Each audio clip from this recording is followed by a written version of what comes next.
ක්‍රියාවන්හි යෙදෙන පුද්ගලයන්ට කරදර කරන්න මාරයා පෙළඹෙන්නේ නැද්ද? බලපෑම් කරන මාරයා එන්නේ නැහැ. මාරයා අවංකවම ඉන්නේ කෙනෙක් චතුරාර්ය සත්‍ය අවබෝධ කරගන්න යන වෙලාවට. අවසාන මේකදී තමයි එයා එන්නේ. නමුත් එයා එන්නේ ඉස්සෙල්ලා නෝන එයාගේ මාර පිරිවර ඉන්නවා. ඒ වගේම මාර දූතියෝ කියලා තණ්හා රති රගා කියලා 3 දෙනෙක් ඉන්නවා. මේ මාරයා කියන්නේ තණ්හා රති රගා කියන්නේ මාර සේනාව කියන්නේ මේ ලෝකේ ජීවමාන චරිත.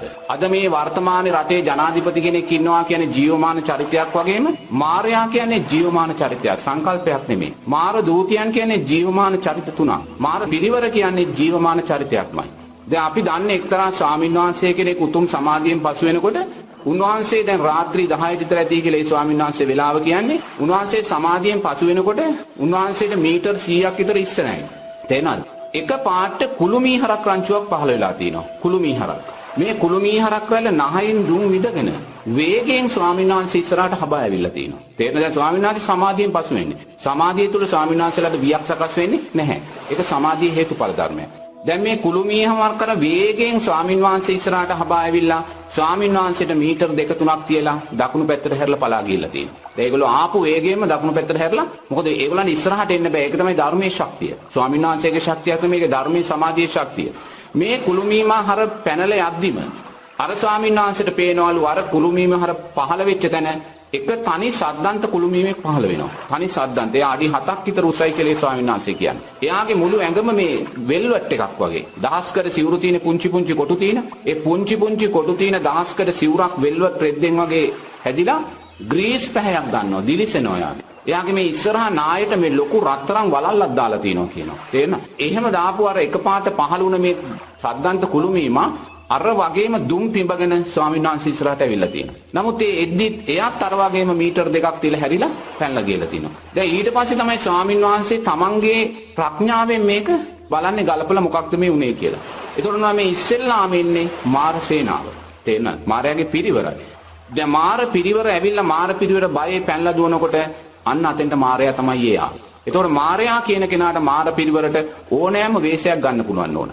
ඒගොල්ලන්ට හරක් වේශද මොන ඕනෑම වේශයක් අරගෙන ඒගොල්ලන්ට මතුවෙන්න පුළුවන්. ඒගොල්ලන්ගේ හැකියාව. ඒතකොට එතනදී මේ මාරයා එතනදී උත්සාහ ගන්නේ එක්ක ස්වාමීන් වහන්සේ බය කරලා එතන හෙලක් තිබිලා තිනවා ඒ හෙලෙන් පල්ලෙහාට වැටෙයි කියලා මොකක් හරි කරන්න. ඒ වගේ ඒගොල්ලෝ මනෝනා අනිවාර්යයෙන්ම කෙනෙක් ධර්මාවබෝධයක් කරා යන වෙලාවේ තමයි ඒගොල්ලෝ එතෙක් ඒගොල්ලෝ එන්නේ නැහැ. මුලින්ම මාර සේනාව වෙනවා, ඊළඟට මාර දූතියෝ එනවා, ඊළඟට තමයි අවසාන ජවනිකාවේදී තමයි මාරයා මේකට බහින්න ඕන. නමුත් ඒගොල්ලෝ ගිහි පින්වතුන්ලා හැටියට අපි හැටියට ඒගොල්ලෝ අපි ළඟට එන්නේ නැහැ. මොකද අපිට මාරයා වෙන්නේ හිත රූපයක්. දැන් මාරයා කියන්නේ ජීවමාන චරිතයක්. මාර දූතියෝ කියන්නේ ජීවමාන දත්තයක්. මොකද අපි දන්නේ එක්තරා ස්වාමීන් වහන්සේලගේ නම් ඉදිරියට ওই මාර දූතියෝ 3 දෙනාම අවස්ථා 3කදී ඇවිල්ලා තියෙනවා. එක අවස්ථාවකදී එක මාර දූතියක් ඇවිල්ලා තියෙන රෝගියෙක්ගේ ස්වභාවයෙන්, රෝගී කාන්තාවගේ ස්වභාවයෙන්. ඒක සමාධියෙන් තමයි මේ සියල්ල දකින්න, පියවියෙන් දකින්න පුළුවන් දේවල් නෙමෙයි. ඒ සමාධිය ඇහෙන් දකිද්දී ස්වාමීන් වහන්සේ දකින්නේ රෝගී කාන්තාවක්. ඒක රෝගී කාන්තාව අරමුණු කරගෙන ඉඳී එක පාටේ රෝගී කාන්තාව ඉතාමත් අලංකාරාකාරයෙන් දිව්‍යාංගනාවක් වෙලා තියෙනවා. තේරෙනවද?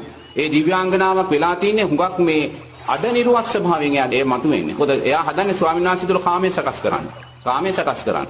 එතකොට මේ ස්වාමීන් වහන්සේ කියනවා අර රෝගීව ඇල වකුටු වෙලා හිටිය අර කාන්තාව එක ෂණයෙන් ලස්සන දිව්‍යාංගනාවක් වෙනවා. ඒ දිව්‍යාංගනාවේ පැහැ ඇවිල්ලා පිනිජම්බු ගෙඩියක් හොඳට ඉදුණු පිනිජම්බු ගෙඩියක් කැපුවාම පිනිජම්බු ගෙඩියේ තියෙන අර පැහැක් තියෙන රෝස පාට අන්න ඒ පාට තමයි ඒගොල්ලන්ගේ පැහැය. ඒගොල්ලෝ අඩ නිරුවත් කරලා තමයි මතුවෙන්නේ. ඒ මතුවෙන්නේ මොකටද? ඒ ෂණයෙන්ම ස්වාමීන් වහන්සේලා තුල කාමයේ සකස් කරන්නේ. නමුත් ඒ වෙලාවට ස්වාමීන් වහන්සේලා තුල කාමයේ සකස් වෙන තැනට ඉස්සරහට ස්වාමීන් වහන්සේලා ගිහිල්ලා තියෙන්නේ. ඉතින් ඒ වගේ අවස්ථා තුනකදීම මේ මාර දූතිය 3 දෙනා අවස්ථා තුනකදීම උන්වහන්සේ ළඟට ඇවිල්ලා තියෙනවා. ඒ කියන්නේ මේවා ජීවමාන චරිත නෝන. නමුත් මේ ජීවමාන චරිත කවදා හරි අපිට මුණ ගැහෙන්නේ අපි මේ ධර්ම මාර්ගයෙන් ඉස්සරහට මායාවෙන් ගැලවෙන්න පයින් වෙලාවේ. දෙන්න. එතෙක් එයා අපිට බාධා කරන්නේ. එතෙක් ඒගොල්ලෝ නෙමේ අපිට හිත සහ රූපය තමයි මායාව බවට පත් වෙන්නේ.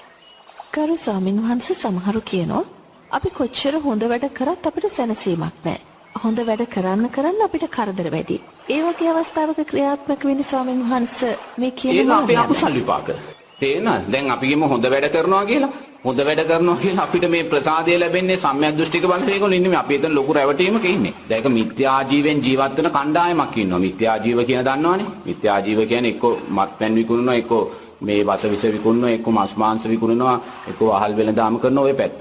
ඒතකොට මේ විද්‍යාජීවයෙන් මහා කෝටි ප්‍රකෝටි ගාණක් හොයාගත්ත මිනිස්සු කණ්ඩායමක් යනවා කතරගම විශාල පින්කමක් කරන්න. දැන් ඉතින් පින්කම කරන්නේ ඒගොල්ලෝ කතරගමට යන මොහොත දක්වා සුමාන ගාණක් කතරගමට පැල බැඳලා වහිනවා. සුමාන ගාණක් එක දිගට වහිනවා. අනේ නමුත් මේ මිනිස්සු කතරගම බැහැස්ස වෙලා ඉඳන් වැස්ස නැහැ. ඉතින් මේගොල්ලෝ දවස් දෙකක් විතර ලක්ෂ ගාණක් වියදම් කරලා දන් දීලා ඔක්කොම කරලා අනේ දැන් සතුටු සිතින් ගෙදර එනවා අපිට දෙවියෝ ආශිර්වාද කළා කියලා. මේ දෙවියෝ නෙමෙයි ආශිර්වාද කරන්නේ මේ මිත්‍යා දෘෂ්ටික බලවේග. තේන්න? දැන් මිත්‍යා ජීවෙන් ජීවත් වෙන අය කවදාකවත් දුප්පත් වෙනවද? නැහැ. සිල්පදයක් බිඳිලා තියෙන නමුත් දුප්පත් වෙන්නේ නැහැ. තව කෝටිපති ප්‍රකෝටිපතියන් බවට පත් වෙනවා. කවුද මේ උපකාර කරන්නේ? මිත්‍යා දෘෂ්ටික දෙවිවරු උපකාර කරන්නේ. මිත්‍යා දෘෂ්ටික දෙවිවරු උපකාර කරන්නේ මොකද? ඒගොල්ලන් මිත්‍යා දෘෂ්ටික බලය තව වැඩි වෙන්නේ. නමුත් අර මහත්තුරු හරි සන්තෝෂෙන් ගෙදරාම අපිට කතරගම් දෙවියෝ උපකාර කළා කියලා. කතරගම් දෙවියෝ නෙමෙයි උදව් කරන්නේ. අර මිත්‍යා දෘෂ්ටික මාර බලවේග. ඇයි මාර බලවේග උපකාර කරන්නේ? තව මිත්‍යා ආජීවය තුල ශක්තිමත්ව ඉස්සරහට ගිහිල්ලා තව ශක්තිමත් ආකාරයෙන් සතර පායට ඒගොල්ලන් ගන්න. තේන්න? ඒ නිසා මේ වර්තමාන සමාජයේ හුඟක් අය කලකිරලා ඉන්නවා. අපි ධර්මයේ තුල ජීවත් වෙනවා. අනේ අපිට යහපතක් නැහැ කියලා. තේන්න? එතකොට අර බලන්නකෝ අරගොල්ලෝ අච්චර වැරදි කරනවා ඒගොල්ලන්ට යහපත් කියලා. මොකද එතන හරි රැවටීමක අපි ඉන්නේ. ඒගොල්ලන්ට උපකාර කරන සම්‍යක් දෘෂ්ටික බලවේග නෙමෙයි. තේරෙනවද? තෙරුවන් සරණ ගිය කිසිම කෙනෙක් මිත්‍යා ජීවෙන් ජීවත් වෙන කෙනෙකුට උපකාර කරන්නේ නැහැ. එහෙම කරනවා නම් ඒ දෙවියෝ තෙරුවන් සරණ ගිහිල්ලා නැහැ. තේරෙනවද? තෙරුවන් සරණ ගිය අවංක ස්වාමීන් වහන්සේ කෙනෙක් කවදාකවත් මිත්‍යා ජීවෙන් ජීවත් වෙන්නට උපකාර කරනවද? නැහැ. ඒ වගේ තෙරුවන් සරණ ගිය කෙනෙක් දෙවියෙක් උපකාර කරන්නේ නැහැ. එහෙනම් කවුද උපකාර කරන්නේ? මිත්‍යා දෘෂ්ටික බලවේග. ඒකෝට ඒගොල්ලන්ට උපකාර කරන්න තව ලැබෙනකොට ඒගොල්ලෝ තව රැවටෙනවා. ඒගොල්ලෝ හිතනවා මේ අපිට සම්‍යක් දෘෂ්ටික දෙවියෝ උපකාර කරන්නේ කියලා. තව ශක්තිමත් කරගෙන ඒගොල්ලෝ ඉස්සරහට යනවා ආර්ථික වශයෙන්. නමුත් අවසානයේ ඒගොල්ලෝම දන්නේ සතර පායට වැටෙන බලාවේ අවසානයේ ඒගොල්ලන්ට උපකාර කරලා තින්නේ මායя. ඒ නිසා අපිට සාමාන්‍ය කෙනෙකුට එවැනි උපකාරයක් නොලැබෙනවා කියන්නේ ඒ යාගේ කළා වූ අකුසල් විපාකයක්. අකුසල් විපාක දෙවියන්ට වළක්වන්න බැහැ. තේරුණා? ඒ නිසා අපි මේ දෙතනේ තියෙනා වූ පරතරය අපි දකින්න ඕනේ. ඒ කියන්නේ වැරදි කරන අය කොච්චර කෝටිපතිය වුණත් ඒක ධර්මයේ වරදක් නෙමෙයි. එකක් ඒගොල්ලන්ගේ සංස්කාර කුසල් සංස්කාර අනිත් එක ඒගොල්ලන්ට මිත්‍යා දෘෂ්ටික දෙවිවරු උදව් කරනවා. මොකද ඒගොල්ලන්ට මේ පැත්ත තව වැඩි කරන්න ඕන. ඉතින් එතෙන්ට අපි රැවටෙන්න